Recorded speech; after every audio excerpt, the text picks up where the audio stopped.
महाभारत युद्ध पौराणिक युग में लड़ा गया सबसे बड़ा युद्ध था, जिसमें लाखों की संख्या में योद्धा वीर गति को प्राप्त हुए थे। इस युद्ध की विशेषता ने संपूर्ण भारतवर्ष को लगभग योद्धाहीन कर दिया। कुरुक्षेत्र में भाग लेने वाले सभी योद्धा पुरुष थे, लेकिन दर्शकों, क्या आप जानते हैं कि युद्ध के बाद गति को प्राप्त हुए सैनिकों की पत्नियों का क्या हुआ? आइए मिलकर जानते हैं क्या हुआ था महाभारत युद्ध के विधवाओं का। युधिष्ठिर का राज्याभिषेक। इस कथा का वर्णन महाभारत ग्रंथ आश्रमई वासी पर्व के 23वें अध्याय में पढ़ने को मिलता है। कथा के अनुसार महाभारत युद्ध के पश्चात पांडु पुत्र युधिष्ठिर का हस्तिनापुर के नरेश के रूप में अभिषेक हुए।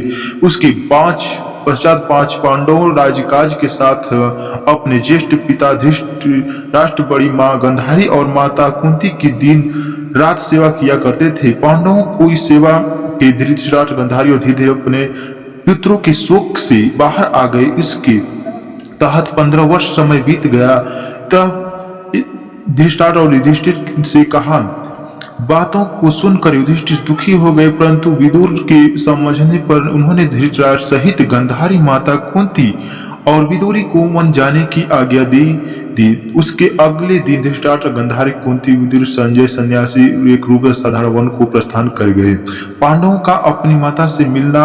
उसके पश्चात 5 पांडव अब हर समय अपने प्रजा की सेवा में लगे थे। पांडवों की सेवा से हस्तिनापुर की प्रजा तो खुशहाल थी, लेकिन अपने युद्ध में विवाह हुई स्त्रियों के शोक में अक्सर रोया करती थी। इसका आभास अपने राजा को न होने देती थी। कुछ समय पश्चात एक दिन पांडवों में सबसे छोटे सहदेव को माता कुंती से मिलने की इच्छा हुई। सहदेव ने अपनी इच्छा से चारों पांडवों जाकर कहा। सहदेव की बातें सुनकर शेष 3 पांडव भीम, अर्जुन, नकुल और उनकी पत्नियों के मन में भी माता कुंती से मिलने की इच्छा जागृत हो उठी। देख हस्तिनापुर नरेश, युधिष्ठिर ने वन जाने के लिए आवश्यक तैयारियां करने का आदेश दे दिया। प्यारे भक्तों, अभी तक इस यूट्यूब चैनल को सब्सक्राइब नहीं किया तो सब्सक्राइब करिए। इसी तरह आपको इस पर महाभारत की कहानियां देखने को। धृतराष्ट्र, पांडव और विदुर की जन्म कथा। अगले दिन पांडव 5 पुत्र द्रौपदी साथ वन की ओर चल रहे। देख हस्तिनापुर की निवासी भी उनके साथ देख पड़े। उन लोगों में वो विधवा स्त्री भी थी जिसके पति महाभारत के युद्ध में वीर गति को प्राप्त हुए थे। वन पहुंचकर 5 पांडव उस आश्रम में गए जहां सभी निवास कर रहे थे। बाकी के हस्तिनापुर निवासी उस आश्रम के आसपास निवास कर रहे लगे। महर्षि वेद व्यास का वन में आना। कुछ दिन पश्चात एक दिन महर्षि व्यास आश्रम में पांडवों से मिलने आए, परंतु यहाँ महर्षि वेद व्यास देखा कि पांडव सहित हस्तिनापुर के सभी निवासी भी युद्ध में मारे गए अपने परिवार को शोक में डूबे हुए हैं।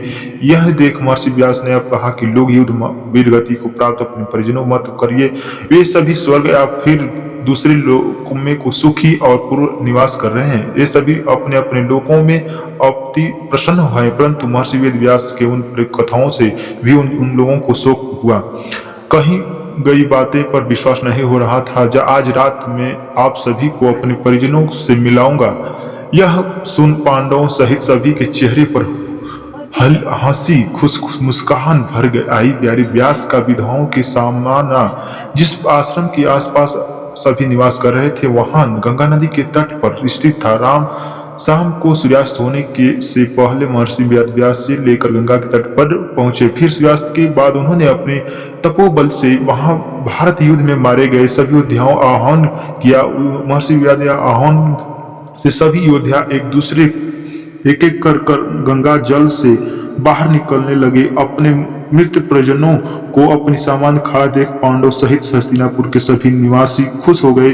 फिर सभी ने अपने परिजनों से बात जाकर उनसे विश्वास हो गया कि उनके बंधु बांधव मातृलोक से सभी कष्टों से मुक्त पाकर अपने अपने लोक में प्रसन्न पूर्वक निवास कर रहे हैं। तत्पश्चात सभी मन जो उनके परिजनों के लिए विधवाओं पर परलोक गमन। कुछ समय पहले बाद युद्ध में मारे गए सभी योद्धाओं एक एक करके गंगा जल में डुबकी लगाकर हर होने लगे। यह देख महर्षि वेद व्यास ने विधवा स्त्रियों से कहा कि स्त्री अपने पति के साथ हम लोग जाना चाहती हैं। गंगा से पवित्र